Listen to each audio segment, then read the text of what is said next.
ना कुछ किया न कर सका, ना कुछ करने यो, ना कुछ किया हो आपने, प्रभु आप ही करने यो। सब कुछ दिया है आपने, भेंट करूं क्या नाम, नमस्कार का भेंट है प्रभु जोड़ो दोनों हाथ। आप सभी को जय सीताराम, हर हर महादेव, जय गुरुदेव।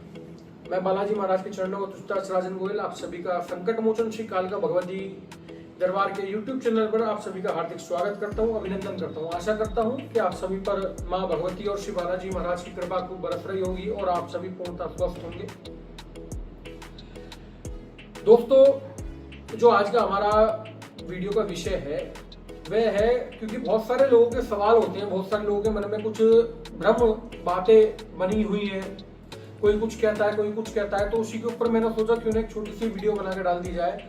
काफी सारे लोगों का कहना ये होता है कि माँ काली और भैरव बाबा की पूजा में क्या बलि की प्राथमिकता है, क्या बलि बहुत ज्यादा जरूरी है, क्या मांस आदि का भोग जो तामसिक विधान होते हैं ये क्या ये बहुत ज्यादा जरूरी है, क्या माँ काली की पूजा करो तो वो क्या बलि ही मांगती है, वो क्या रक्त ही मांगती है।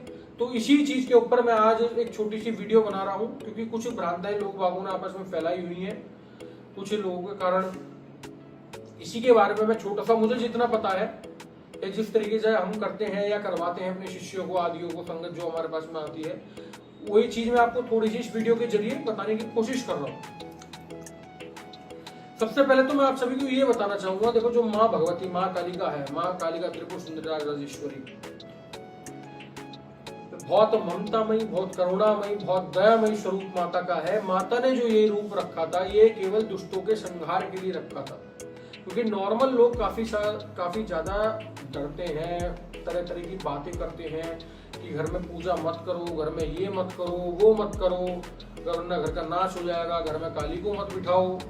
तो मैं आप सभी से विनम्र निवेदन करूंगा कि ऐसा कुछ नहीं है। माँ माँ होती है, चाहे वो माँ काली हो, चाहे वो माँ दुर्गा हो।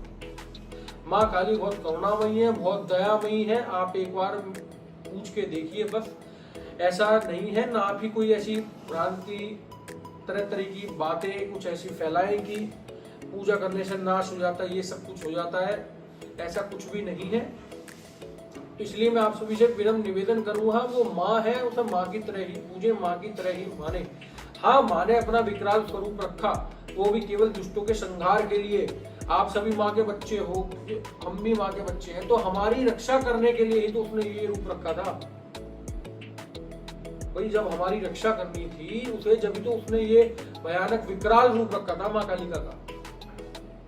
तो वो हमारे लिए कैसा कोई खतरा हो सकती है, या हमारे लिए वो कैसे कोई डर की बात हो सकती है, इस चीज को आप थोड़ा खुद सोचिए। अब चाहे कोई माँ काली हो, गोरी हो, माँ तो माँ है, चाहे वो कैसी भी है। इस चीज को आप थोड़ा सा विचार करिए कि आप लोग ऐसी बातें ना करें कि माँ ये कर देती है, नाश कर देती है, फलाना दिखना, इस तरीके की बातें आप लोग कृपया करके ना करें। माँ बहुत करुणामयी है। बात आती है माँ के भोग की, आप माँ काली की पूजा करेंगे तो क्या उसमें रक्त माता को चढ़ाना जरूरी होता है, क्या मांस ही माता को चढ़ाना होता है, क्या बलि ही देनी होती है? नहीं जी, ऐसा कुछ भी नहीं है। देखो, बलि की बात करें, बलि भी दो तरीके की बताई गई है, जिनका शास्त्रों में भी उल्लेख है। मैं आपको बताऊं,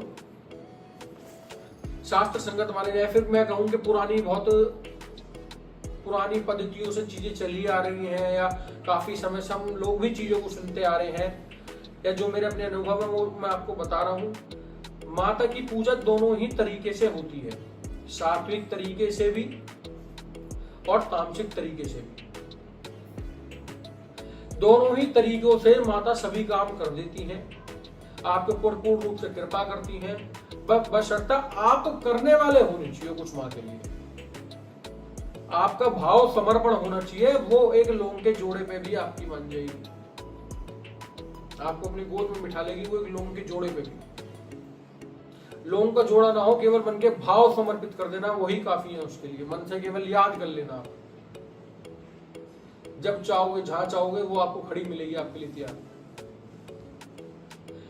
माँ की पूजा में, माँ कालिका की पूजा में ऐसा कुछ नहीं है कि आपको रक्त का इस्तेमाल करना ही करना है। नहीं जी, बिल्कुल नहीं। आप माँ को नॉर्मल भोग लगा सकते हैं, बीड़े का और पेड़ों का, लौंग बताशे का, इलायची का, जायफल का, नाना प्रकार के फलों का, श्रीफल का, नारियल जिसे हम कहते हैं, आदि सब चीजों को आप माँ का भोग लगा सकते हैं। सभी चीजों को माँ इन्हीं से ही बहुत खुश रहती है।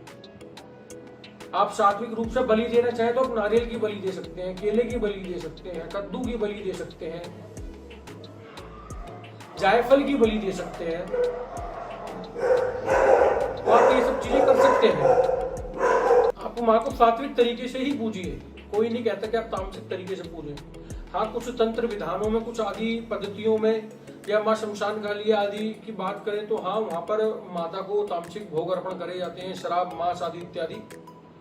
बट आप लोग घर में पूजा कर रहे हैं, आप लोग इस तरीके की फालतू की भ्रांति अपने मन में ना बिठाएं कि माँ को रक्त ही देना जरूरी होता है, या माता को पूजा तो माता बलि ही बलि मांगेगी। बलि आप सात्विक दो, कौन कह रहा है आप तामसिक बलियां दो? कोई जरूरत नहीं है, कोई आवश्यकता नहीं है आपको तामसिक बलियां देने की। माता को भोग सब चीजों का अर्पित होता है। ऐसा नहीं है कि माता को मांस, शराब आदि इत्यादि का भोग अर्पित नहीं होता है, बिल्कुल होता है। बट ऐसा नहीं है कि माँ इनके बिना चलती ही नहीं है, या माँ इनके बिना कृपा ही नहीं करती है, माँ की इनके बिना पूजा नहीं हो सकती, ऐसा कुछ नहीं है। आप लोग सात्विक तरीके से पूजना चाहें तो सात्विक तरीके से पूजिए। आप पान, पेड़ा, लौंग, बताशे, हरी इलायची, फल, अनेक आदि आदि इत्यादि कुछ भी आप भोग लगा सकते हैं माता को, लड्डू आदि चीजों का। और अगर आप तामसिक रूप से करने से, तामसिक रूप से आप अपने हिसाब से, अपने गुरु के हिसाब से पूजन करिए, कोई आवश्यकता नहीं है। बाकी आपका जैसा मन करता है वैसा आप, क्योंकि लोग वाओ की अपनी अपनी धारणाएं जो होती हैं वो हम कह सकते हैं, समझा सकते हैं, बाकी बिठानी नहीं बिठानी वो सब उन्हीं के हाथ में है। तो इसके साथ आशा करता हूँ आप सभी मेरी बातों को कुछ समझे होंगे, या जो मैं आपसे कहना चाह रहा हूँ, या मैं जो आपको समझाना चाह रहा हूँ। इसी के साथ आपसे विदा लेता हूँ। जय गुरुदेव, जय माता महाकाली, हर हर महादेव।